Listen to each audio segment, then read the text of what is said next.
Ah, on n'a pas toujours le respect qu'on mérite. Salut tout le monde, c'est Xavier, bienvenue sur Watch Mojo français. Aujourd'hui on se retrouve pour le top 10 des incroyables performances d'acteurs qui n'ont reçu aucune louange. It's about setting an example, right? I'm not from around here, sir. I can't be an example. Pour cette liste, on va s'intéresser aux performances livrées par des acteurs notables qui n'ont pas réussi à attirer l'attention, alors que franchement, ça méritait. Histoire d'être éligible, les films en question doivent être sortis au cinéma ou sur une plateforme de streaming importante. Et pour clarifier, je dis pas que ces performances sont complètement passées inaperçues, juste que les quelques louanges ou la reconnaissance reçue ne sont clairement pas à la hauteur de la puissance démontrée dans ces jeux d'acteurs. What about children?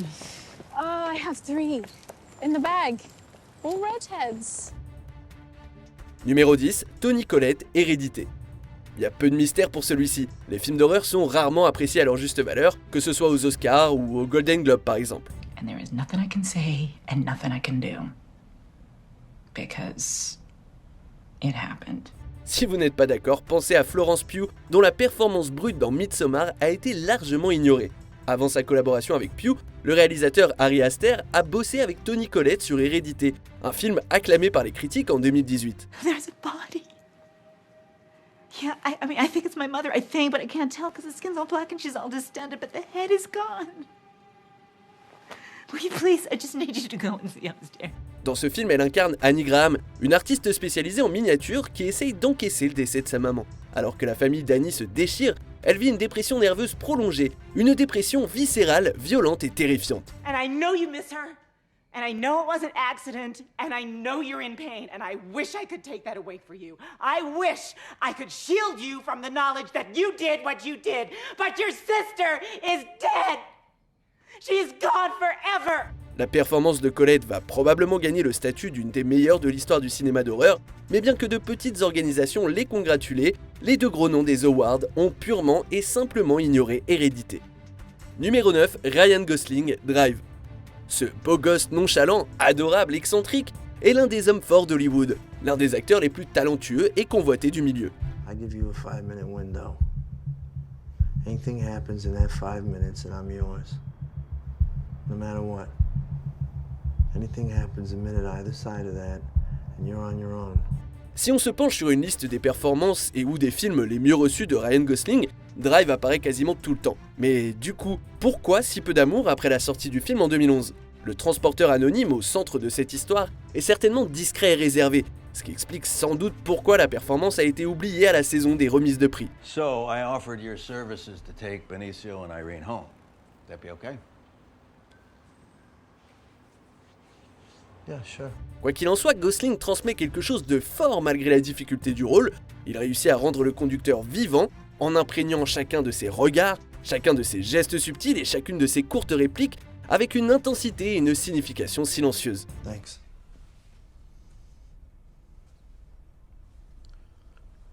Numéro 8, Michael Shannon, Take Shelter.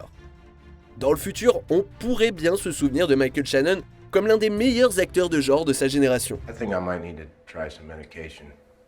Why do you say that? The reason I've been having trouble sleeping is these dreams I've been having. Comme Take Shelter le prouve, à chaque fois qu'il en a l'occasion, Shannon est aussi convaincant qu'un premier rôle traditionnel. Dans ce drama / thriller psychologique de 2011, Shannon incarne Curtis, un homme qui vit dans un Ohio rural et qui se met à avoir des visions d'une apocalypse imminente. Alors que son mode de vie et ses choix deviennent de plus en plus orientés par ses obscures prémonitions, ses proches commencent à s'interroger sur sa santé mentale.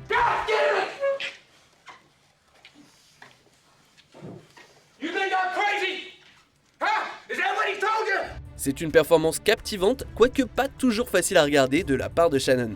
Beaucoup de monde l'a même qualifié de meilleure performance de sa carrière jusque-là. Le film s'est distingué à Cannes et au Festival du film de Zurich, mais toute autre organisation et toutes les cérémonies d'awards se sont passées de reconnaître la performance de Shannon. Yeah, I don't know my mother's symptoms.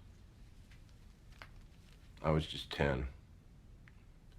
My brother was 17. And, I don't know, she just left me in the car. Numéro 7, Tilda Swinton, We Need to Talk About Kevin.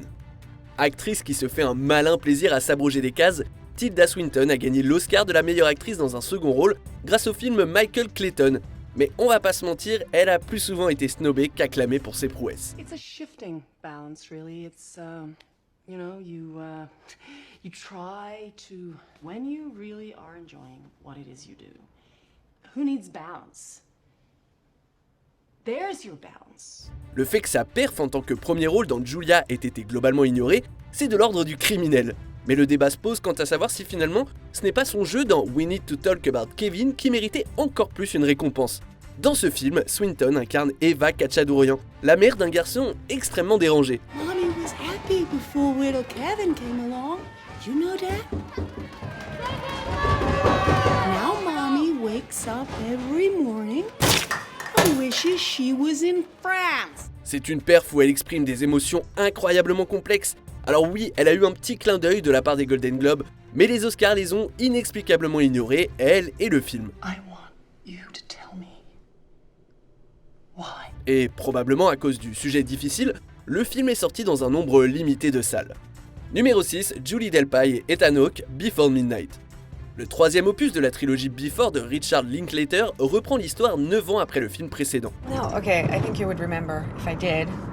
It's the story, you know, when I was a little girl, I had this cat named Cleopatra, and every spring she would jump the fence and get pregnant, and always end up with a litter of exactly 2 kittens. Jessie et Céline sont désormais mariés et sont en vacances en Grèce. La force de ces films, ça a toujours été les dialogues et la profondeur dans laquelle le réalisateur s'aventure pour explorer les relations humaines. Très franchement, Hawke et Delpy méritent une nomination pour leur rôle dans chacun des 3 films, même Before Sunrise, qui montre les personnages alors encore très naïfs. Falling in love or getting married or having children. Even as a little girl, they wanted me to think as a future career as a, you know, interior designer or lawyer or something like that. I'd say to my dad, I want to be a writer. En vertu de l'énorme laps de temps entre les films, les acteurs qui ont coécrit le scénario avec Linklater sont capables d'apporter l'équivalent d'années de réflexion et d'expérience personnelle à leurs rôles respectifs, et les performances qui en ressortent sont tout simplement stupéfiantes. Mais il faut croire que c'est trop spécial pour les grandes cérémonies d'awards. So I saw your picture on the calendar about a month ago, and that you were going to be here. It's funny because I read an article on your book, and it sounded vaguely familiar. Vaguely, yeah. Yes. But I didn't put it all together until I saw your photo. Numéro 5, Sam Rockwell, Confession d'un homme dangereux. En 2018, cet acteur ultra brillant a remporté un Oscar, un Golden Globe et un Screen Actors Guild Award pour son rôle dans 3 Billboards, les panneaux de la vengeance. You're good, Dix. Yeah, I know I did. Mais avant ça, Sam Rockwell était plutôt connu pour être cet acteur vraiment doué qui n'a pas le respect qu'il mérite. 15 ans avant sa grande victoire, Rockwell était à l'affiche du film Confession d'un homme dangereux. Just wanted to tell you about my dream is all nothing more complicated than that. Don't panic. I'm just not used to all this dating bullshit, you know. Now we're a couple, now I'm obliged to give a shit what you say. À la sortie, il a été bien accueilli, mais malgré tout le travail fourni en amont par Rockwell, qui a livré une performance saisissante dans le rôle de Chuck Barris, toutes les louanges ont été faites à George Clooney. Pourquoi ? C'était les débuts de Clooney en tant que réalisateur, et ce n'est pas la dernière fois que Rockwell a vu ses talents être sous-estimés. Et si vous n'avez pas vu le film Moon de 2009, matez-le.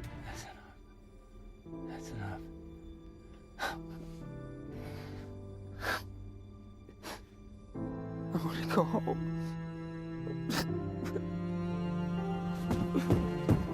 Numéro 4, Paul Dano, There Will Be Blood. Il y a peu d'acteurs aussi consistants que Paul Dano. If I want to fly, I'll find a way to fly. You do what you love and the rest. Alors que les cinéphiles ont probablement reconnu la qualité de sa performance dans Little Miss Sunshine ou encore dans Long Island Expressway de 2001, c'est ce film qui a élevé Dano au rang d'un des acteurs les plus prometteurs de sa génération. We have a sinner with us here who wishes for salvation. Daniel, are you a sinner? Yes. Oh, the Lord can hear you, Daniel. Say it to him. Go ahead and speak to him. Pour beaucoup de monde, c'est le meilleur rôle sur son CV. Le problème, c'est que quand on joue aux côtés de la légende vivante qu'est Daniel Day-Lewis, ça n'a aucune importance si on est incroyable, on finit par être éclipsé. Daniel Day-Lewis a remporté l'Oscar du meilleur acteur pour son rôle de Daniel Plainview, alors que Paul Dano, qui joue Paul et Ellie Sunday, a eu une nomination au BAFTA et basta. Plus les années passent et plus ça devient évident qu'il se fait snober, et c'est honteux. I am a false prophet. God is a superstition. I am a false prophet. God is a superstition. Say it again. I am a false prophet. God is a superstition. Numéro 3, Denzel Washington, Philadelphia. Vu qu'ils ont moins de temps d'écran, c'est plus compliqué pour les seconds rôles de se faire remarquer, et on dirait souvent que c'est un peu au pif. How many lawyers you go to before you call me? 9. Continue. C'est quelque chose que Denzel Washington, qui ne joue quasiment que des premiers rôles, sait plus que quiconque. Dans Philadelphia de 1993, Denzel joue Joe Miller, l'avocat aux idées préconçues et qui est d'abord hésitant et qui défend Andrew Beckett, le personnage de Tom Hanks, dans une affaire de discrimination à cause du sida. Satisfied. Mr. Laird, when I approached you about being a witness at this trial, you gave sworn testimony in a deposition, is that correct? De son côté, Tom Hanks a gagné l'Oscar du meilleur acteur, alors que Denzel Washington a dû se satisfaire d'une nomination pour le meilleur duo dans un film aux MTV Movie Awards. Sauf qu'en regardant le film, on se dit que la perf de Washington est aussi puissante que celle de Tom Hanks. Et pour l'anecdote, ce dernier accorde au travail de Denzel d'être la plus grande leçon de jeu de sa carrière. Mr. Wheeler, you are magnificent. You are my hero. Andrew is right. You are the greatest. Are you gay? Numéro 2, Naomi Watts, Mulholland Drive. Si vous demandez à un historien du cinéma d'identifier le film qui a révélé Naomi Watts, il répondra sans hésiter Mulholland Drive de David Lynch. She's letting me stay here while she's working on a movie that's being made in Canada, but I guess you already know that. Well, I couldn't afford a place like this in a million years. Unless, of course, I'm discovered and become a movie star. Et pourtant, les différentes récompenses et nominations qu'elle a reçues pour le film viennent d'organisations plus petites et plus locales, comme l'Online Film Critics Society ou l'Outfest Awards. Vous ne connaissez pas, c'est normal. Sauf qu'après tant de rôles forts et mémorables, la performance de Watts en tant que Betty Helms et Diane Selwyn reste sans contexte le plus marquant de sa carrière.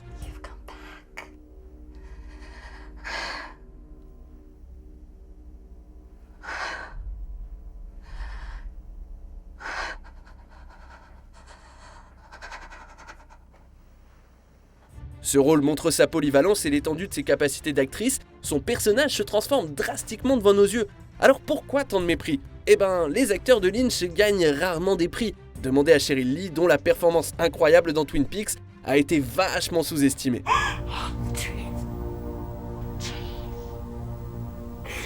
You have tried the diary, Harold. You made me write it all down. He doesn't know about you. You'll be safe. Avant de dévoiler le rôle le plus snobé de notre liste, voici quelques mentions honorables.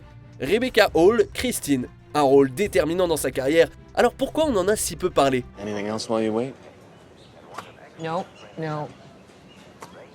Long day. I guess I've been stood up. That's rough. I'll just take the check there. Andy Serkis, la trilogie La planète des singes, c'est criminel que cette performance en motion capture n'ait pas reçu ne serait-ce qu'une nomination aux Oscars. Ben Foster, 3h10 pour Yuma, un rôle secondaire certes, mais probablement le plus puissant du film. Open the door, let me out of here, goddammit. Where did they take him? I don't know.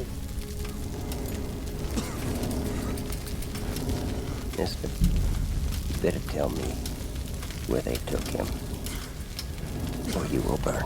Hugh Jackman, Prisoners, l'acteur de Wolverine montre l'étendue de son talent dans la peau d'un père poussé à bout. We're done.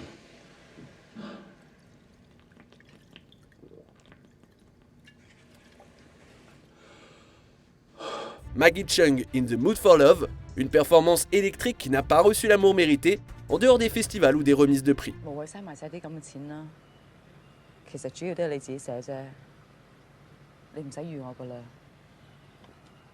On arrive presque à la fin. Nous publions de nouvelles vidéos chaque jour, alors avant de continuer, abonnez-vous et activez la petite cloche et les notifications sur téléphone pour ne rien rater. Numéro 1, Amy Adams, Premier contact. Dans ce film de SF de 2016, Amy Adams incarne la linguiste Louise Banks. Well, let's get started. Today we are talking about Portuguese and why it sounds so different from the other Romance languages. The story of Portuguese begins in the Kingdom of Galicia. Quand l'humanité établit un premier contact avec une espèce extraterrestre, elle devient le plus grand espoir de l'humanité de comprendre pourquoi ces aliens se sont rendus sur Terre. C'est un film contemplatif et plutôt lent comparé aux récits d'extraterrestres habituels, mais le sérieux et l'intensité silencieuse de la performance d'Adams retiennent l'attention du début à la fin du film.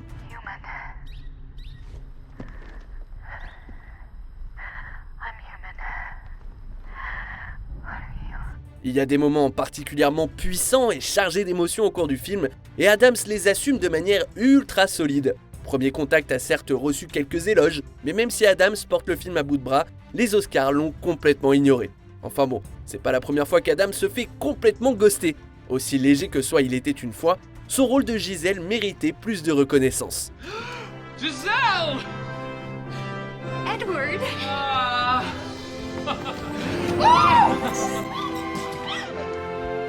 I'm sorry, but Que pensez-vous de notre sélection? Dites-le nous en commentaire et checkez cette autre super vidéo de Watch Mojo Français.